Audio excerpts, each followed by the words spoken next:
Inspector Vexthalen of the Galactic Agricultural Compliance Division adjusted his ceremonial scanning monocle and consulted his datapad for the 47th time in the past standard hour. The massive enforcement cruiser, bureaucratic excellence, hummed with the quiet efficiency of 1,000 regulatory officers processing forms in 17 different languages across 43 star systems. Today's inspection was routine. A small human colony vessel, the Prairie Dog, flagged for agricultural irregularities in Sector 7G. Status report, Sub-Inspector Clickthorpe. Vexthalen commanded, his forearms managing paperwork with practiced efficiency. The insectoid officer's antennae twitched nervously. Sir, the human vessel appears to be primitive.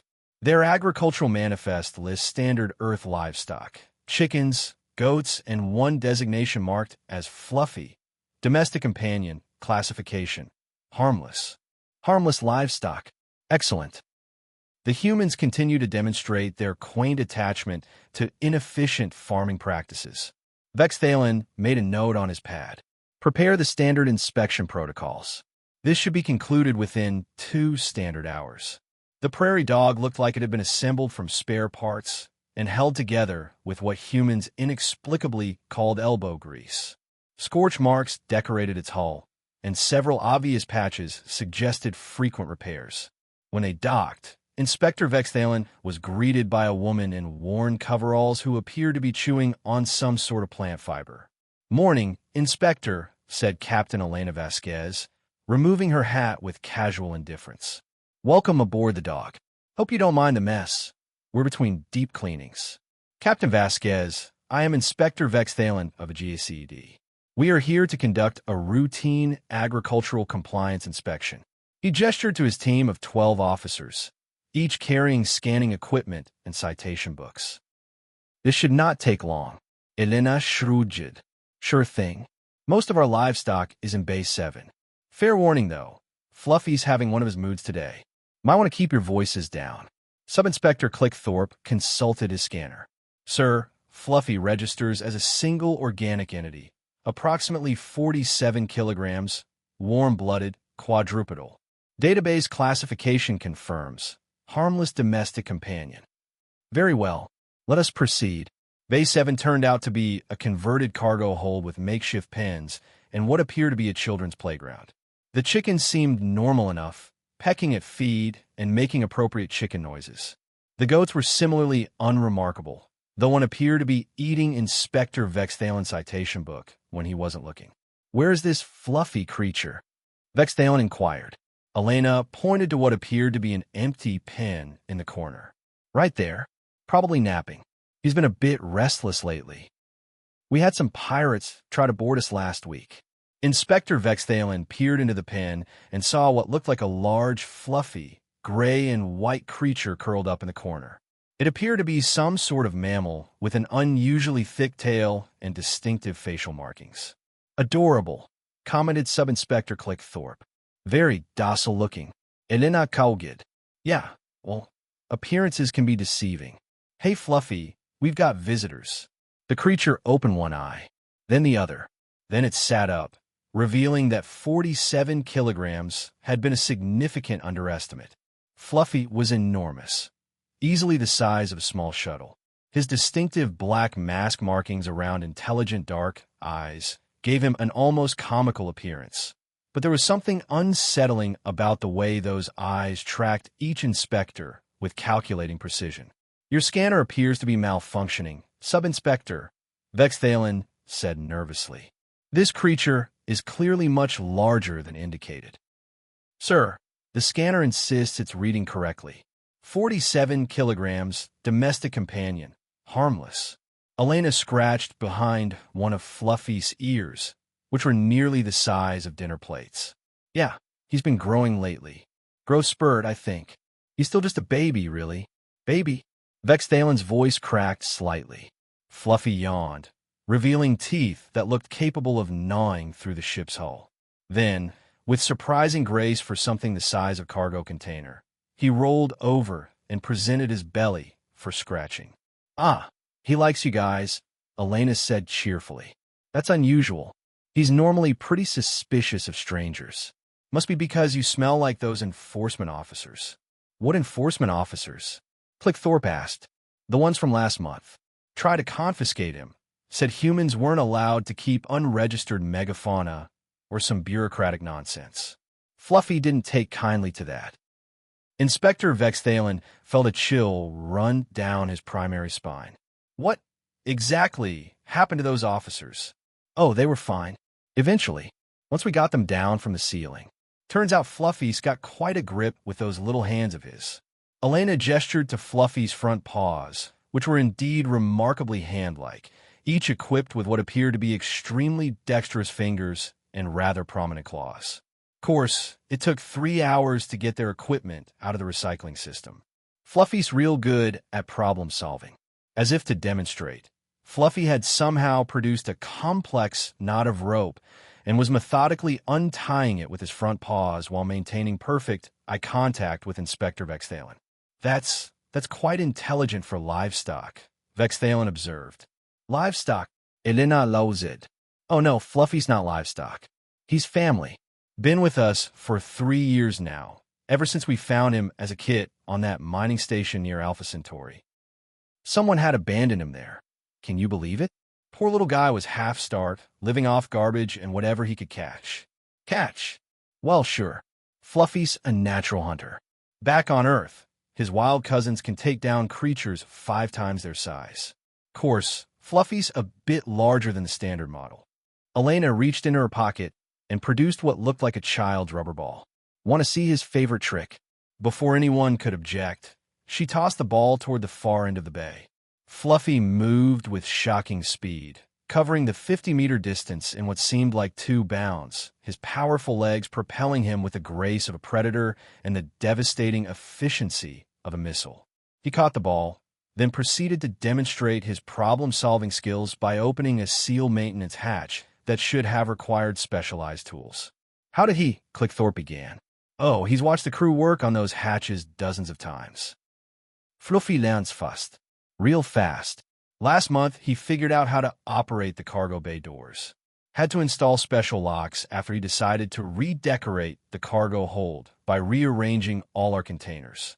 Inspector Vexthalen was beginning to suspect that Earth's definition of harmless domestic companion might differ significantly from galactic standards. Captain Vasquez, what exactly is Fluffy's species designation? Raccoon. Well, sort of. Procyon load her, but he's been enhanced. Enhanced how? Elena shrugged. Genetic therapy. We found him dying from some kind of mutation syndrome, so our doc fixed him up. Might have overdone it a bit with the growth hormones and intelligence boosters, but he was just so small and helpless. Fluffy had now somehow managed to open 3 more maintenance hatches and was investigating the wiring with obvious fascination. Several of the inspectors were backing toward the exit. Captain, Vexthalen said carefully, I believe there may have been some miscommunication regarding this creature's classification. Oh, the paperwork? Yeah, I know it's a bit outdated. We filed it 3 years ago when Fluffy was still tiny. Keep meaning to update it, but you know how bureaucracy is bunch of forms, waiting periods, processing fees. Fluffy had apparently grown bored with the maintenance hatches and was now examining the inspector's scanning equipment with obvious interest. Sub-Inspector Thorpe watched in horror as the creature delicately plucked the scanner from his nerveless fingers and began turning it over in his remarkably dexterous paws. Sir, Thorpe whispered, I believe the creature is attempting to reverse engineer our technology. Indeed, Fluffy appeared to be doing exactly that, his dark eyes bright with intelligence as he manipulated the device's controls with surprising precision. Within moments, he had somehow activated the scanner's diagnostic mode and was methodically scanning each inspector in turn. Elena said, looking over Fluffy's shoulder. Looks like you guys are carbon-based with silicon secondary matrices. Interesting. Fluffy, that's rude. Give a nice inspector his toy back. Fluffy chittered something that sounded suspiciously like laughter and handed the scanner back, but not before somehow downloading its entire database to the ship's computer system. Did that creature just, Vexthalen began, hack your scanner? Yeah, probably. He's done that before. Curiosity, killed the cat, but satisfaction brought it back. Though I wouldn't mention cats around Fluffy. He's got some strong opinions about felines. Inspector Vexthalen was rapidly revising his assessment of the situation. This was no longer a routine agricultural inspection. This was a potential galactic security incident involving an obviously augmented Earth predator that had somehow been classified as a harmless pet. Captain Vasquez, I need to speak with you privately. Sure thing. Fluffy, you be good while Mommy talks to the nice inspector. Don't eat anything important. They stepped outside the pen area, though Fluffy's intelligent gaze continued to track their movements. Captain, that creature cannot possibly be classified as harmless livestock. Well, no, he's not harmless. I mean, he could probably take apart this entire ship if he put his mind to it. But he's not livestock either. He's family. And he's only dangerous if you threaten his people. His people. My crew. This ship. Anyone he considers part of his pack. Long as you're not trying to hurt us. Fluffy's gentle as a lamb. Of course, if you do try to hurt us. Elena's expression grew serious. Well, let's just say those enforcement officers I mentioned earlier were lucky they were just doing their jobs and not actually trying to cause harm. As if summoned by the conversation, Fluffy appeared at the pen gate, which he had somehow opened despite the supposedly sophisticated locking mechanism. He approached Elena and rubbed against her legs like an enormous, deadly cat. Good boy, Elena said, scratching behind his ears. Did you have fun with the nice inspectors? Fluffy chittered again and produced Inspector Vexthalen's citation book, which he had apparently lifted during the scanner incident.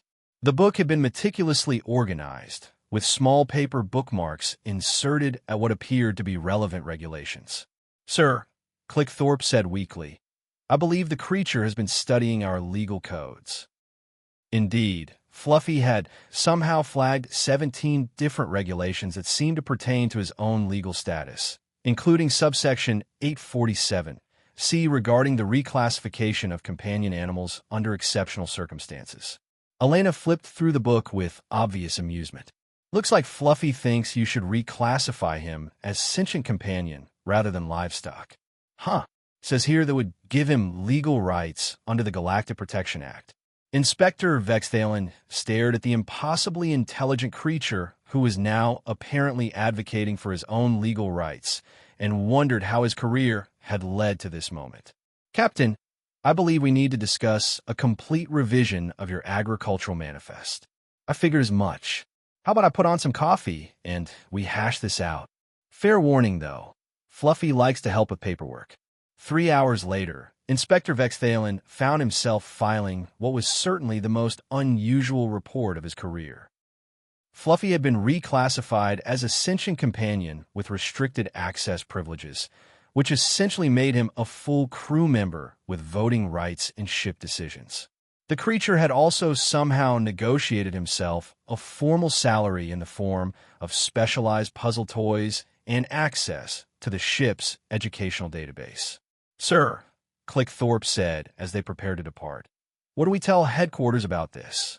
Inspector Vexthalen looked back at the prairie dog, where Fluffy was visible through a porthole, apparently reading what looked like an advanced engineering manual while hanging upside down from the ceiling. We tell them that Earth's definition of domestic companion requires significant administrative review, and we recommend that any future encounters with human livestock be conducted with full hazmat protocols. Sir, should we also recommend updating the entire Earth species database? Vexthalen watched as Fluffy waved goodbye with one paw while simultaneously operating what appeared to be a welding torch with the other. Update it. Clickthorpe, I think we need to throw out the entire database and start over. And perhaps request hazard pay. As the bureaucratic excellence departed, Elena Vasquez stood in the observation deck with Fluffy, who was contentedly munching on what appeared to be a regulation manual. Good job today, buddy. Think they'll leave us alone now. Fluffy chittered something that sounded remarkably like smug satisfaction and handed her a perfectly filled out form that would apparently grant them exclusive trading rights in this sector. Fluffy, you magnificent bastard, Elena said, scratching behind his ears. I don't know how you do it, but I'm glad you're on our side. In the distance, the inspection vessel Bureaucratic Excellence was already transmitting new regulations to the Galactic Agricultural Compliance Division. Warning: all Earth-designated domestic companions are to be treated as potentially sentient beings with advanced problem-solving capabilities. Approach with caution, proper legal documentation, and several backup forms. The recommendation was approved unanimously.